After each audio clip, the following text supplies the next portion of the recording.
It's Jude. Jude is back. Oh, it's always great to see you. Thank you for coming back.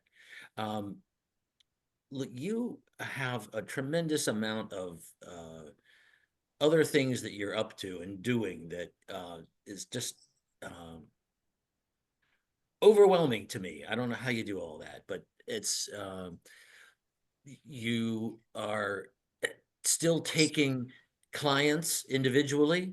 You are you're working and writing for Evolving magazine, and being active in social justice these days is probably keeping you busier than just about anything else. Uh, so it's always great to have you here and welcome. So please take it away, Thank Jude. you very much. Thank you, Jeff. I appreciate it. I always love coming to be here with you. So it's good to be here again. And I think it's kind of, when I began thinking about this, I had written an article called Still I Rise. I kind of, as I wrote this, preparing for today, which I kind of lengthened and added some things from the article, ended up with kind of like from Still I Rise to I Dream a World. So I was kind of evolving as, as I wrote this for y'all this morning. Because put a lot, as you might imagine, a lot of time and energy into thinking about what I'm going to say and how I'm going to say it. Because you're a very inspired, intelligent, well read audience. So I have to be on my game to make sure that I'm going to do and say something that might be helpful. Okay? Because you all have such amazing lives as well. So we all know that we're basically in fairly what I would call very trying and very somewhat chaotic times. That, the social and political climate, along with your own personal daily challenges, it's asking a lot from us. Personally and collectively, we're trying to meet these issues with what I call faith, grit, and we hope some sense of humor. Someone posted this the other day and I thought it was so good. It's a quote from Sojourner Truth. She says, "If we laugh and sing a little as we fight the good fight of freedom, it makes it all go easier. I will not allow life's light to be determined by the darkness around me." And so I think that it is good for us to really continue to remember the darkness may be around us, it is not in us. And we must find a way to help each other and stick and be with who we are. So interesting as these things, I'm sure types of things have happened to you. I'm sitting at my desk to write this article on this particular topic, and it was mid-afternoon, and this brown fox just came trotting down the sidewalk. And I thought, oh my goodness, you don't see foxes running around in the middle of the broad daylight, right? And I thought, oh my God, this is just so awesome. So I immediately looked at my book, Animal Speak: The Spiritual and Magical Powers of Creatures Great and Small by Ted Andrews. I don't know if you know Ted. Ted Andrews, I met him some years ago. He signed my books. He was in an animal rehabilitation program. He was a trail guide and lecturer at a nature center in Ohio. But he's also the author of several books teaching about the indigenous beliefs of the natural world we share with animals. And we know, as many ancient world cultures, North America's native traditions honored really the oneness of all creation and spiritual relationship we share with all of life. So this is what he writes about the fox. It is a totem that speaks of the need to develop or the awakening of camouflage, invisibility, and shapeshifting. It reflects a new world opening up. The process of creation is beginning, and the world is growing and shapeshifting itself into new patterns that will be beneficial. And I thought that was, I always take these things, I always take the things I see in nature, those sort of synchronistic happenings with people or whatever. I take kind of those as kind of the universe speaking to me in some way. I don't know if some of you may do the same thing. And then, of course, we know that several days ago, we had this recent lunar eclipse called a blood moon. And so it also has some different significances in different traditions. So, of course, I had to look it up and see what were some of the meanings of a blood moon, which is fairly rare, by the way. And so here's what the astrological people say, the spiritual meaning of a blood moon. So it's a total lunar eclipse, is often seen as a time of transformation, making it a powerful time for introspection, old patterns, and embracing change, which I thought was rather interesting. So it's some traditions see it as a time to connect with the divine and universal energy, seeking guidance and wisdom from the cosmos. Some people would say that it makes it easier to connect with the spirit world and communicate with ancestors or guides, and that's what the topic of my talk to you today is connecting with mentors, models, ancestors, those who have gone before us, who teach us how to do what we're doing. Some Native Americans see it as a time for reflection, renewal, and storytelling. Others signify that it's the moon's need for love and care. The Virgo blood moon eclipse in 2025 is seen as a time of transformative energy, potentially bringing unexpected changes and emotional release. So, I mean, I don't think of these things as just coincidences. Okay. And so, of course, when people are in terrible situations, we look for light, do we not? We look for hope. We look for what do we do in the midst of this craziness? So, of course, I think about people that I look to. And interestingly, I actually still get the paper, which we call it the pamphlet. It's not it's not very big anymore. Anyway, Melinda Hennenberger, some of you I'm sure are familiar with her. She's a very excellent reporter for the Kansas City Star, and she reports on many things and writes. She's also, she actually has written a Pulitzer Prize winning articles. Anyway, in her in January 22nd, 2025 article, she wrote this article, A Person Could Get Discouraged. And she tells us about this friend of hers, 96-year-old Frank Loy, who was born in Nuremberg, Germany in 1928. He arrived in the U.S. with some of his Jewish family at the age of 10. And he's really a very accomplished person, but he's focused on working with the issues of climate change here and around the world. And she states, he helps people understand, find ways to change and survive the effects of climate change. And she said, his work has inspired and helped many people. Melinda says that Frank tells us we can get discouraged and we cannot do it. So, I think that was good words.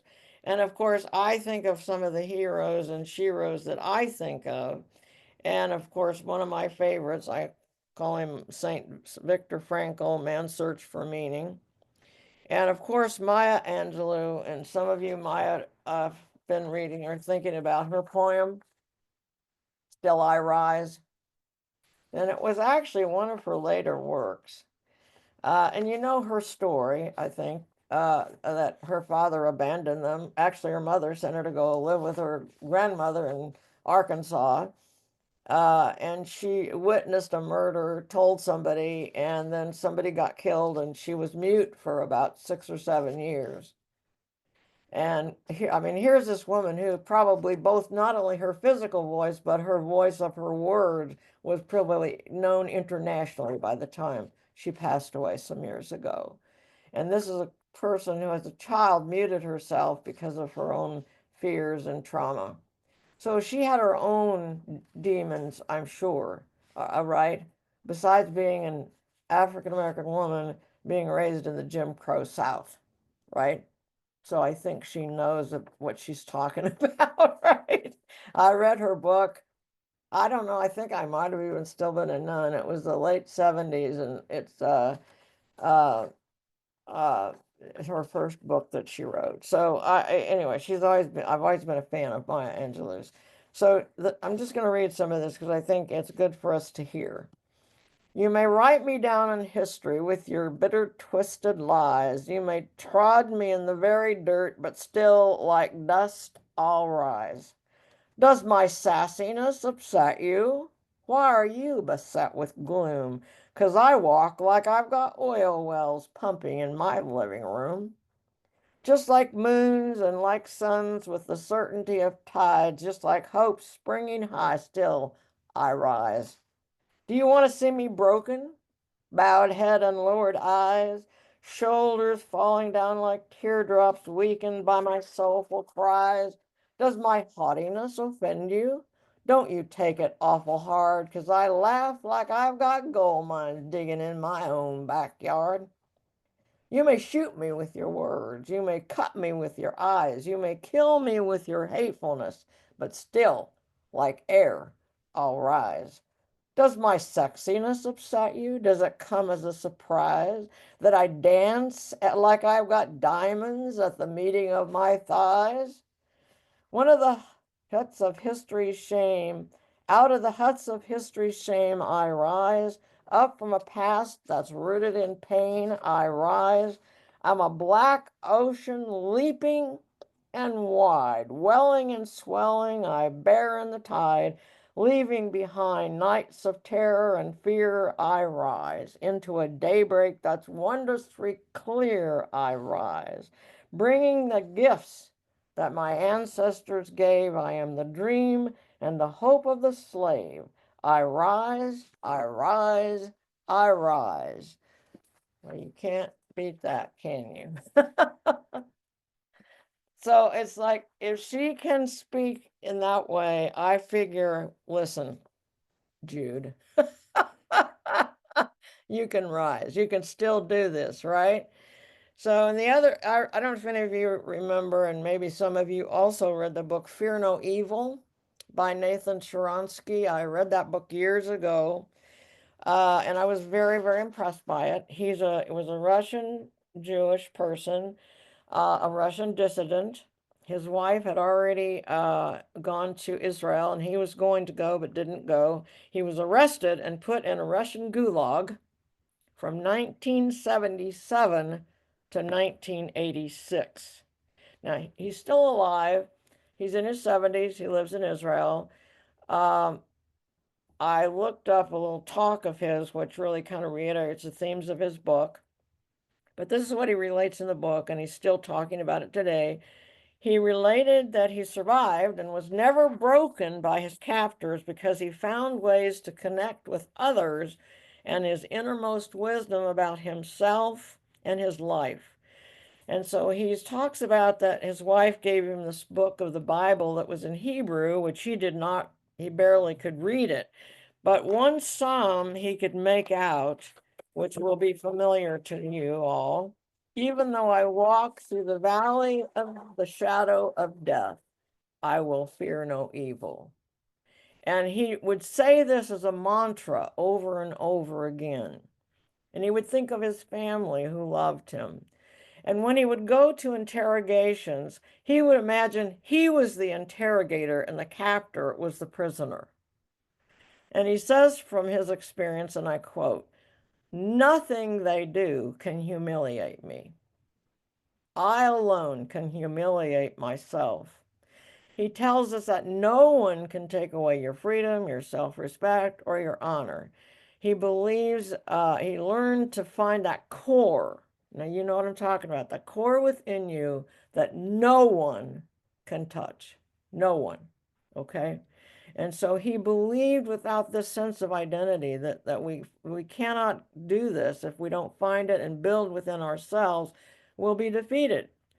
And so he actually still alive, currently living with his family in Israel, and is still a political and social activist. So it's sort of interesting. As I was a couple of about 2 weeks ago, I went to the American Native American Cultural Day at the Nelson Atkins, and they had these young people from around the country, I might add, around the country, who were doing native singing, dancing, drumming. And I was so moved and sort of transported by their singing, their dancing, and so on. And I was thinking of that, what has happened to the native peoples in this country historically. And I was watching a TV drama that was reminding me of some of the horrific things, the boarding schools that had happened to people. So we know they were displaced, their customs, language, traditions were lost, and very horrifically more terrible practices of racial extinction were practiced. A good Indian is a dead Indian. Children were stolen from their families and taken to boarding schools where they were trying to kill the Indian, the savage. And miraculously, they did not succeed in killing the Native Americans in this country or their spirit. So today, many of the tribes, as you may well know, are reclaiming their customs, their traditions, their languages, and their land through legal means. During the 1990s, I worked with the Native American parents group and with children in a tutoring and learning program. And it was like during this tenure, in about 4 or 5 years, I learned so much. And really, it really helped me to open up my awareness that I never learned in history about the history of Native Americans in this country. So, and then just recently, an article in the Kansas City Star noticed that Haskell had lost 1/4 of its funding. The girls' basketball coach was fired. He stayed on as a volunteer, and the team went on to win a place in a national tournament. And the young women on the team were inspiring in their resolve to continue fighting and to win in whatever way they could. So, I mean, that really is inspiring, is it not? That we see people who have historically been savagely brutalized over centuries, really, still reclaiming, right, who they are, their sense of identity, their sense of being. And so that, to me, is just inspiring, okay? So several years ago, I saw a documentary, some of you may be quite aware of this, about the anthropological discoveries in White Sands, New Mexico. So in 2021, thanks really to a vigilant park ranger, there was a discovery of fossilized human footprints, carbon dated at between 21,000 and 23,000 years old. Now, prior to this, first they thought, oh, I think humans had been alive in this continent for 5,000. They changed it to 10,000. Now it's up to possibly anywhere from 22 to 25,000 years. They have documented, carbon dated proof of humans existing on this continent in also North America, Central America, and South America as early as 22 to 25,000 years ago. So to me, that's just absolutely mind-blowing. So this is what was really very moving to me. The scientists who were doing the digging asked the Navajo elders to come to the site and offer prayers to the ancestors. And so there's the scientists and the elders praying to the ancestors.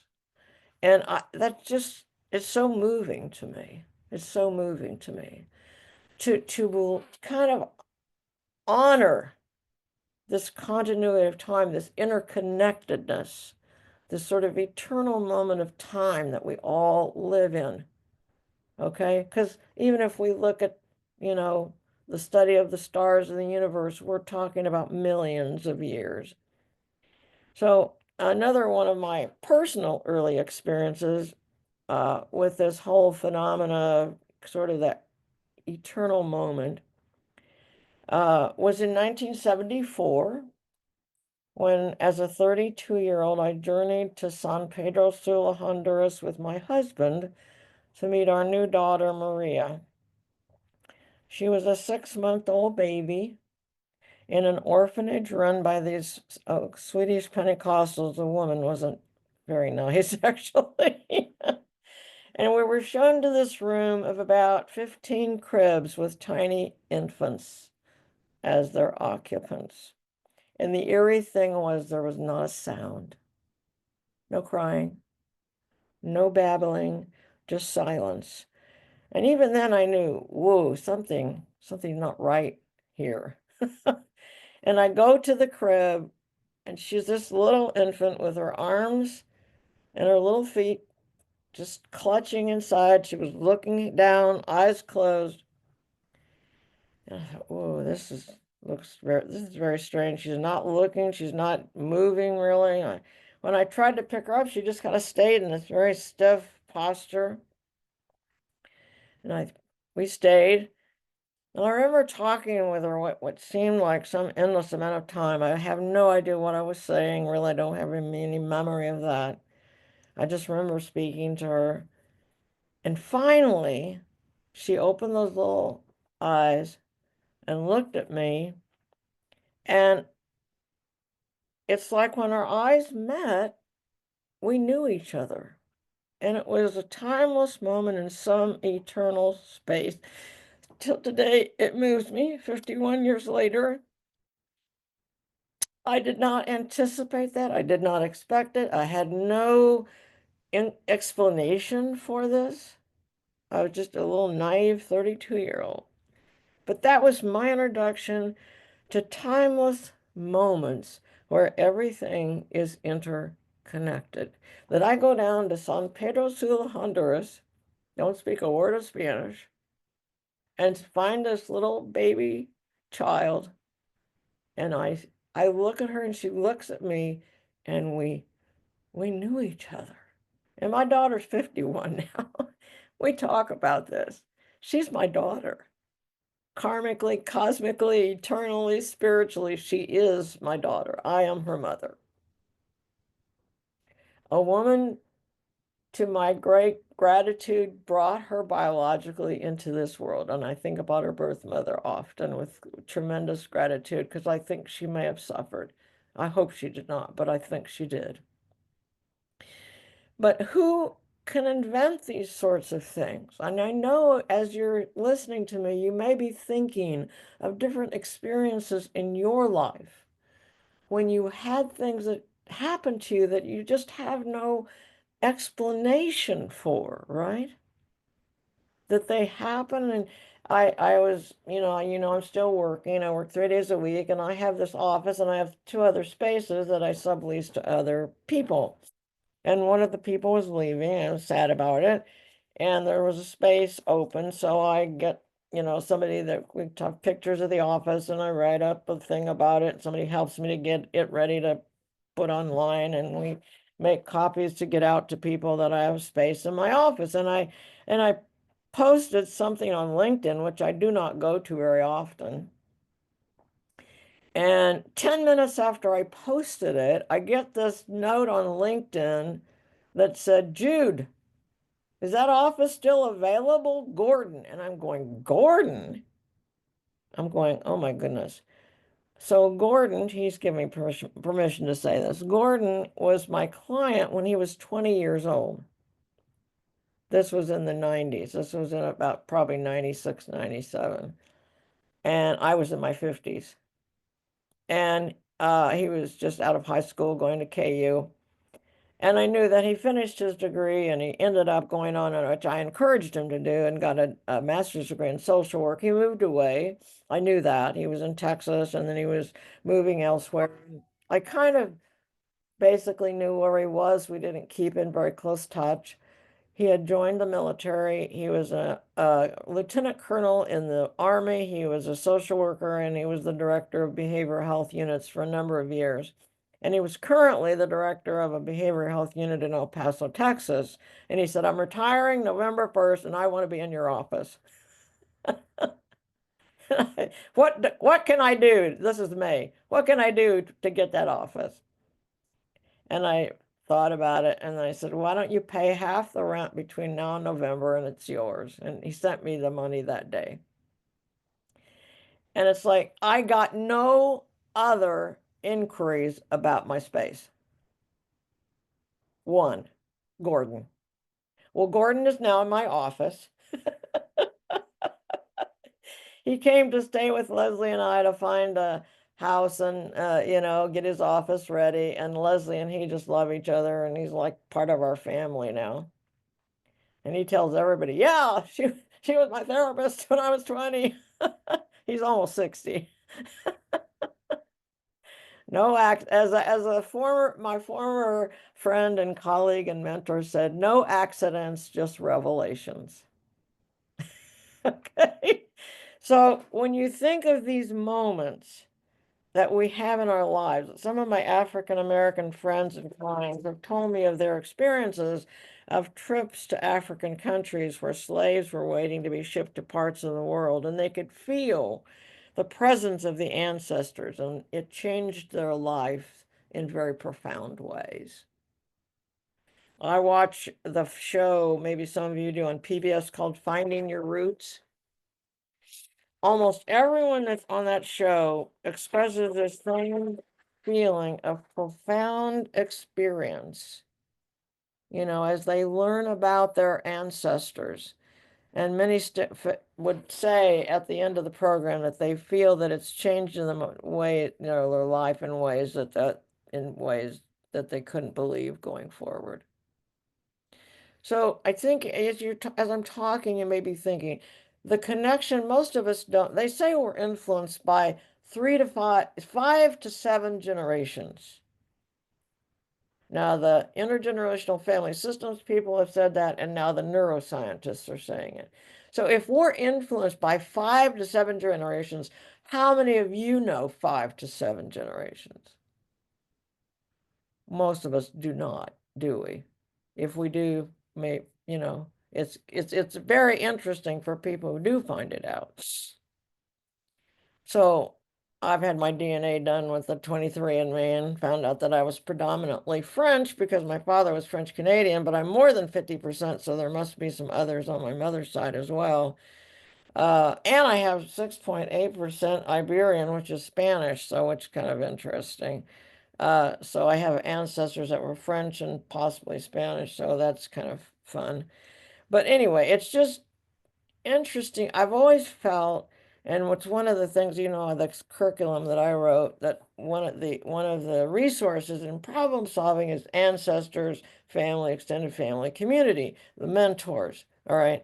So, and that's what we're talking about today. We're talking about those who have gone before us, some still living, some gone. Maya's gone. There's a lot, John Lewis left us, um, Eleanor Roosevelt, one of my heroes, left us. Of course, these people are gone. I never met them, but their work and their lives have been profoundly influential in my life.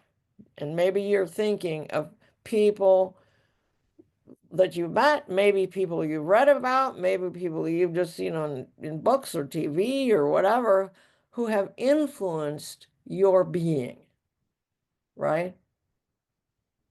Who have helped you become who you are. I only know a few generations. Actually, on my mother's side, they go back to the Mayflower. I don't really care. And unfortunately, on my mother's maternal side, I have ancestors who were slave owners. Of course, none of us are particularly, I'm proud of that.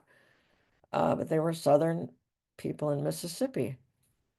So, but it's, we another idea to think about. Some of you may be familiar. There's a book called I Dream a World, Portraits of Black Women Who Changed America. Have you heard of that book or seen it? It came out in 89.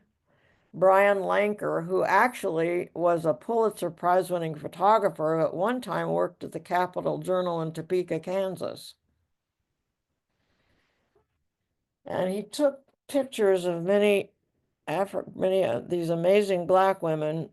Some were very well known, while others were sort of quietly doing their work in sort of historical obscurity. And so in the foreword to the book, as he was taking these photographs, and an African American woman that he was working with interviewed each of these women. So beside these beautiful full page photographs, were was there in their words their autobiography. Okay, so very famous people, but some people that perhaps none of us have ever heard of. And as he was writing this book, it kind of became his experience that in the foreword to the book, he was saying as he took these photographs that were not, these women, he felt like that these were not just ancestors of African Americans, but they were people that were his ancestors as well.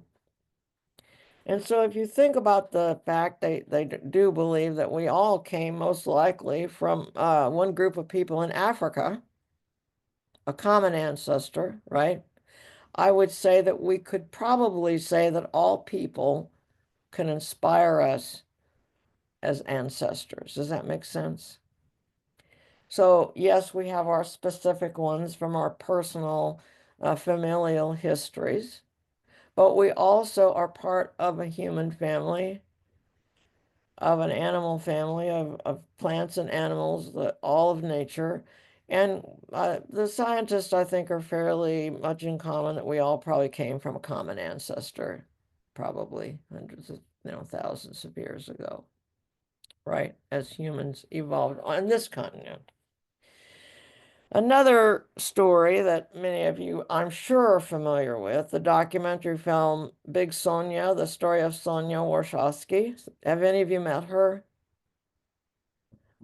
I've never not met her. I have uh, friends who knew her daughter, who were friends with her daughter, who's probably in her 70s now. I think she's approaching 100. She's still alive, I think. She's a Holocaust survivor. Did any of you see the Big Sonia, the documentary? If you haven't, I believe it's still online. If you haven't seen it, um, her granddaughter did the documentary. And certainly her daughter, I think her daughter's name is Debbie, have spoken to, oh my goodness, hundreds and hundreds of educators, school children, inmates in prison, and many others about educating them about the Holocaust, about survival, about hope, and what we can do. So if we remember, those times of in the, those people that went through this great suffering and great obstacles, uh, I think hopefully we can be inspired, right? To think about, well, what can I do with my life at this moment? How can any connection with maybe personal ancestors or, ancestors of just us as humans, right? What can they teach us? Okay, and Anne Reid in her song "The Heroes," what can you teach us? What can we learn from you? And she's, she gives the names of all these various women uh, who have gone before us and taught us. But men and women who have gone before us have taught us. So how many times do you think about people who have given you an example, okay? Of how, like I'm looking at my age, it's like, oh my goodness, how do you grow old in a healthy way? Well, we're kind of at a loss sometimes to think about models for that. I do think of like Jane Goodall, she's 90 now, still doing talks around the world. David Attenborough, who's almost 100, by the way, still doing documentaries. Uh, there are people that have, they're in front of us, right? So it's like thinking about people who are still doing their work. I can't, people ask me things like, well, you're still working? And I'm going, yes. I'm working because this is my life. It's not a job. Okay. It's my calling. It's who I am. And I had a lunch with a friend who's 80. Actually, I've known him for about 40 years, and I looked him up recently, and I said, Frank, there's nobody our age around. He said, I know there's no one around doing this at our age. And so we decided we're gonna have lunch every few weeks. And I met him probably in the early 70s when we were both starting out at that what became Rediscover. It was the beginnings of that in northeastern Johnson County. It was called Northeastern Johnson County Mental Health Center. Shirley Farron was the founder, and it's now called Rediscover. But we were on loan from Catholic Charities to be counselors in their program. And I met Frank there. He was a master's level psychology student. But it's like, and he said the same thing. It's like this is just my work. It's who I am. And I know that everybody doesn't feel that way about what they did, their jobs. But I do feel that way about my counseling, about my writing. I've been doing writing. And thinking about the idea of my writing, I'll say this to you. And actually, one of the reasons why I'm having a lot of these remembrances is that I'm in the process now of getting ready to write a book about using kind of moments of my life and then relating them to the concepts of my holistic problem solving curriculum. And I just had my first meeting with a writing coach and editor, which went very well. I'm happy about it because it's kind of a big leap for me to think of doing this. So I'm thinking about these, what might be called, and a good idea for you to think about transformational moments in your life. Like I mentioned, my time in Honduras, that certainly was one of them. And things, times in your life that have probably changed you, and how did they change you? And I would say that for me, in high school, I took a journalism class, and there was a nun who was very young and creative and energetic, and I just loved her. She was just so amazing. Sister Maria Quina was her name, and she had a master's degree from journalism from Marquette University, which is still well known for its journalism program. And so this was in 1956, okay, 1956, 57. And she came in and I took this journalism class and she said, no, we're not going to do a school newspaper anymore. We're going to do a literary news magazine and it's going to be published every quarter. And so it became this really beautiful publication with poems and short stories and editorials and features. And I was the editor of the features and editorial page. Hard to believe, I know, but uh, and for the first time in my young life, I was probably about 15. I thought, oh my goodness, I have a talent. I can write. She said I could write. I didn't take piano lessons. I didn't take tap dancing lessons, which many people of my generation did. And it's like I didn't feel like I had any talents. There was no sports. I certainly didn't do cheerleading. I'm so uncoordinated. So here this woman's telling me, uh, this is really beautiful writing. And I'm going, oh, I can write. So that was my first glimmer. So she was one of those people who affected my life. You also, I'm giving you the stories because I want you to think about who in your lifetime, both those that you've met and known and those that you've read about or seen, have inspired you, continue to inspire you and instruct you, okay, on what to do with yourself, especially when you're thinking and struggling with, how do I do this, right? So one of the things I've identified, and some of you know that I wrote for the Wellness magazine and I've written for the Evolving magazine since 2008.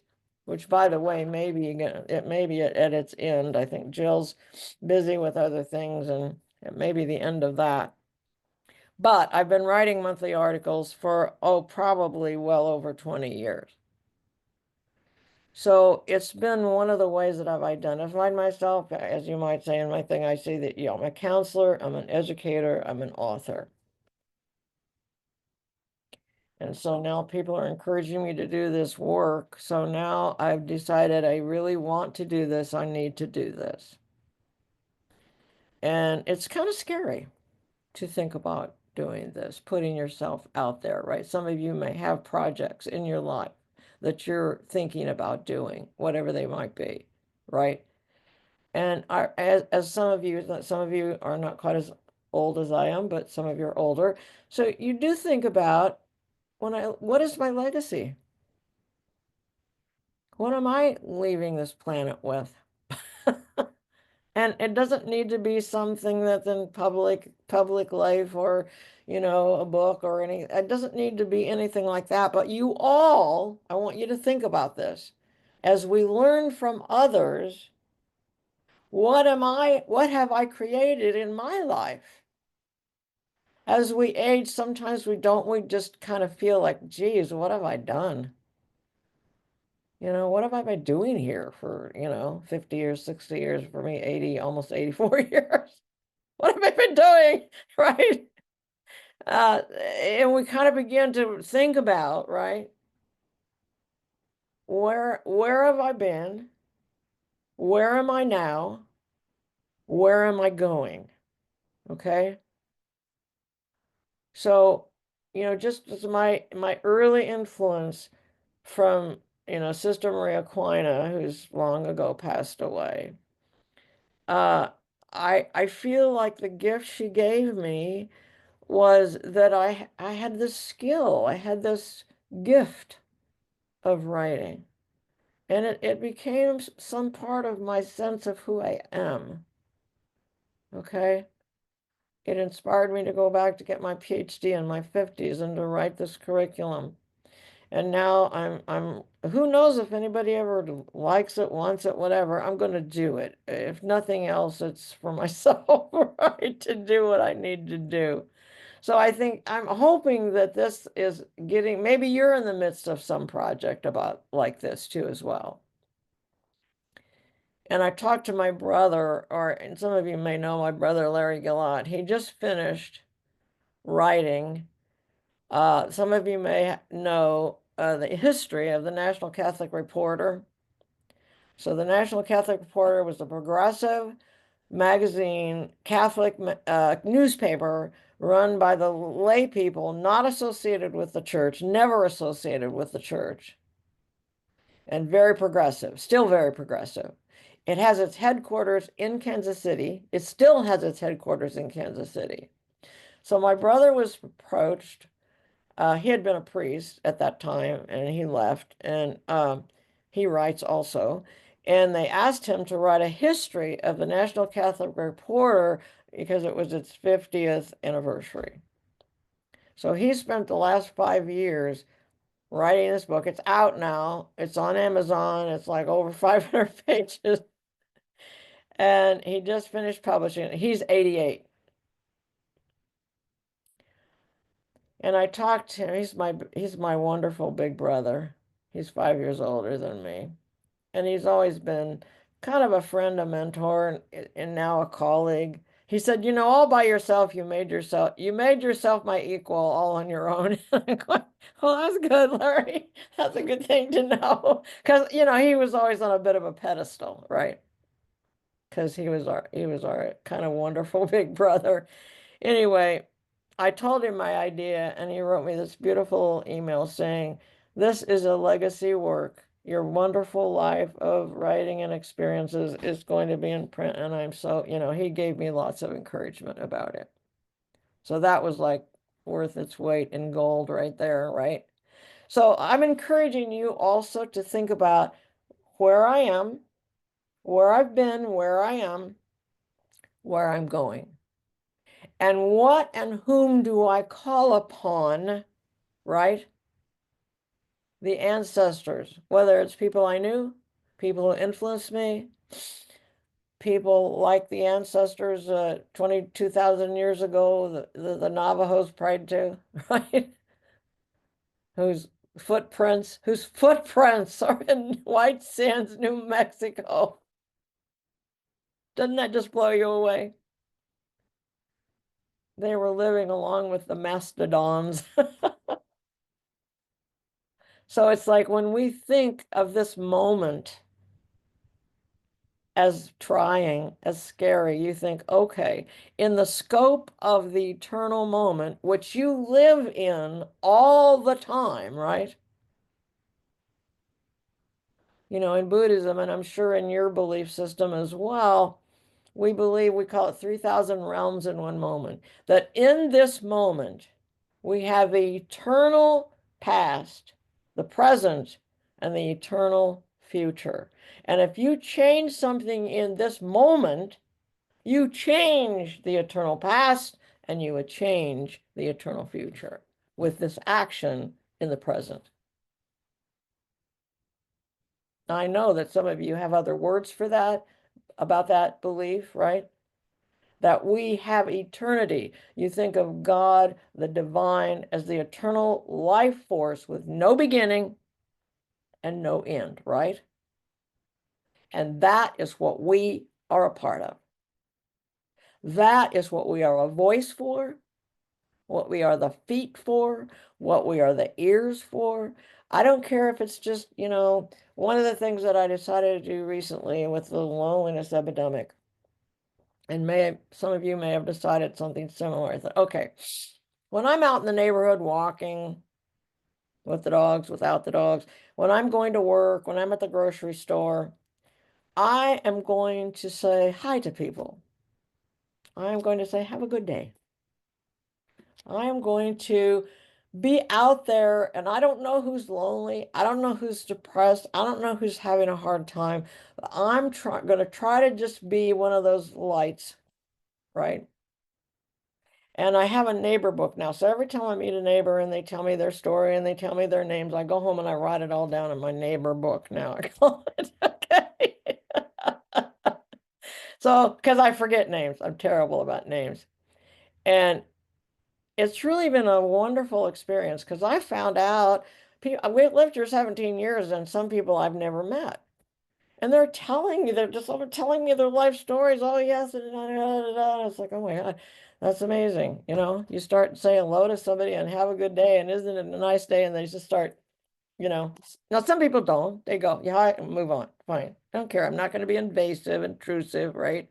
I don't be rude to people, right?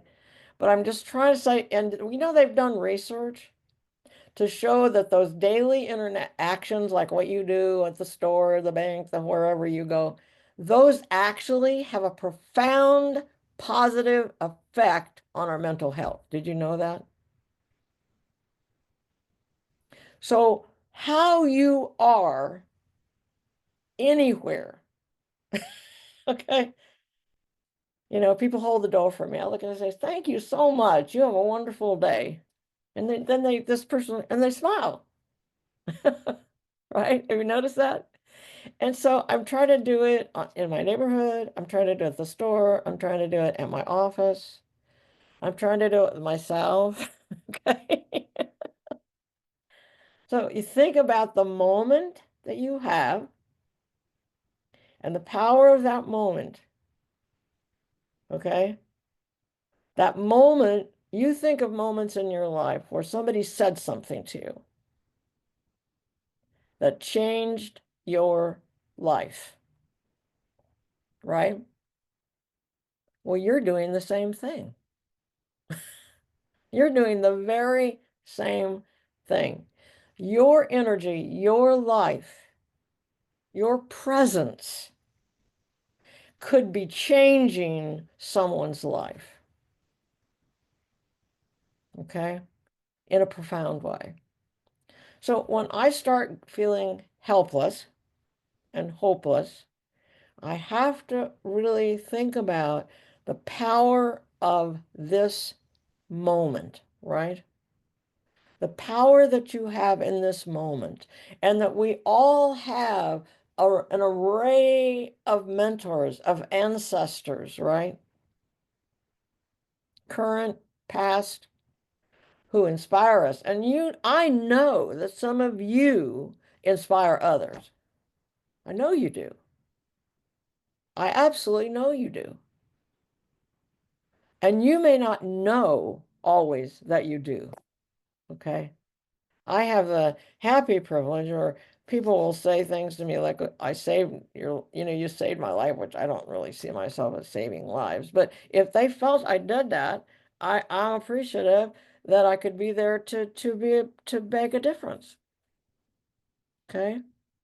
But my point is, you can make a difference just being. Okay. Your being.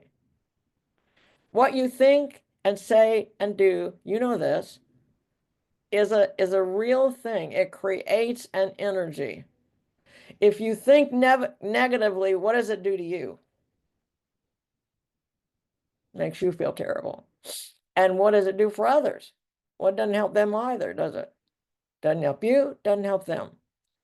So what I'm going to say to you is what you think, what you say, and what you do is going to affect you. It's going to affect everyone around you.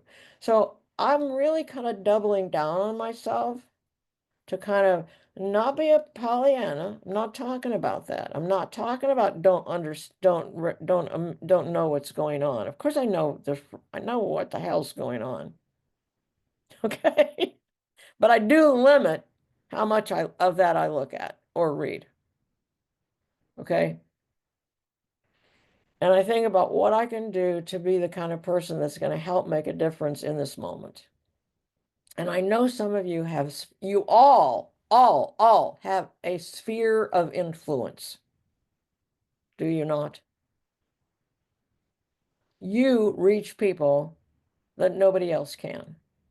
You talk to people, you're with people, you're maybe doing some work, whatever you're doing, whether you're meditating, you're sending out your care, your love. I know because I've heard the prayers you say. I know you know this, but we all just need to remind one another, kind of maybe on a daily basis, right? That this is the case, right?